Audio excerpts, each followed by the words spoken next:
Denise y yo aquí en la mesa, en el estudio de Noticias MBS, bueno, comentando las grandes historias relacionadas con Pemex, esas que lo mínimo que esperaríamos como sociedad pues fueran esclarecidas algún día de estos, con mayor amplitud y con lo que esta sociedad merece, para saber cómo es que se ha usado el dinero de Petróleos Mexicanos a lo largo de su historia. Desde las cosas que han publicado en la prensa mexicana, por ejemplo, aquella historia del diario Reforma en 2012 de la manera, de la forma de vida de la hija del líder sindical Romero de Champs. Es inaudita aquellas imágenes y esas fotografías en donde se exhibía, ella misma exhibía en las redes sociales por todo el mundo, pues los aviones comerciales y privados e incluso paseos en yates que forman parte de su existencia, presumiendo bolsas Hermès como si fueran bolsas de Superama, dicho por ella misma en su propia cuenta de aquel momento.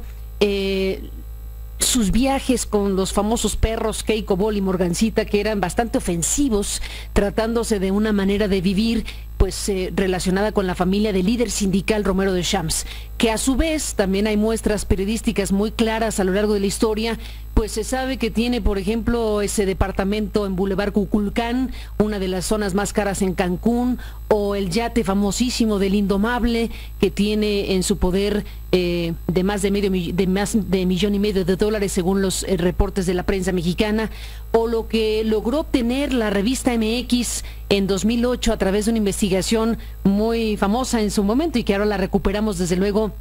de Fátima Monterroso, donde logró sacar información a raíz de a partir de la ley de transparencia en aquel reportaje del 2008, una investigación de MX que llamó El hombre que recibe de Pemex 50,000 pesos por hora, hablando de la aritmética que hacía al hablar de la transferencia de Pemex a su sindicato por diferentes rubros. En fin, Denise Dresser, las grandes historias de los usos y costumbres en Petróleos Mexicanos. Hace poco leí un estudio que publicó el Centro de Políticas Públicas México Evalúa, que se dedica a escrutinar el gasto público, intenta descifrar, esclarecer, transparentar lo que deberíamos saber y no sabemos: cómo y en qué gasta el gobierno, a dónde va el dinero de los ciudadanos que pagan impuestos pero no reciben beneficios, excepto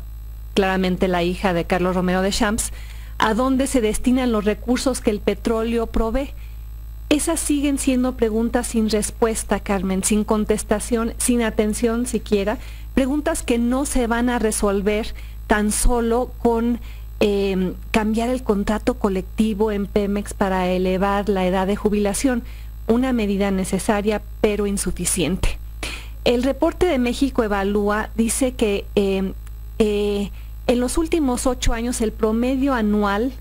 del gasto ejercido superó lo aprobado por el Congreso en 8.3%, o sea, 262,000 millones de pesos. Y se canalizó a rubros opacos, como el ramo 33, o el ramo 23, o el ramo 19, que son pagos a burócratas improductivos, a maestros faltistas y a pensionados de por vida después de solo 20 años de trabajo en lugares como Pemex.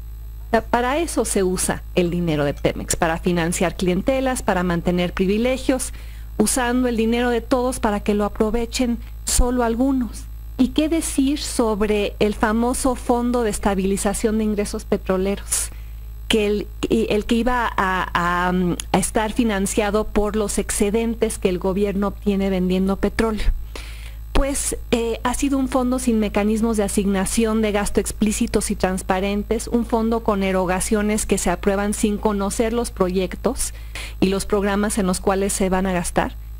Yo creo que se ha usado para la adquisición de relojes Rolex para el señor Romero de Champs y la compra de bolsas Louis Vuitton para su hija Paulina. Y creo que esas son explicaciones que nos merecemos en torno a cada peso que ha usado Pemex, a dónde se ha destinado y en qué, y eso debería formar parte de este debate público sobre cómo los contribuyentes vamos a asumir repentinamente los pasivos laborales de Pemex.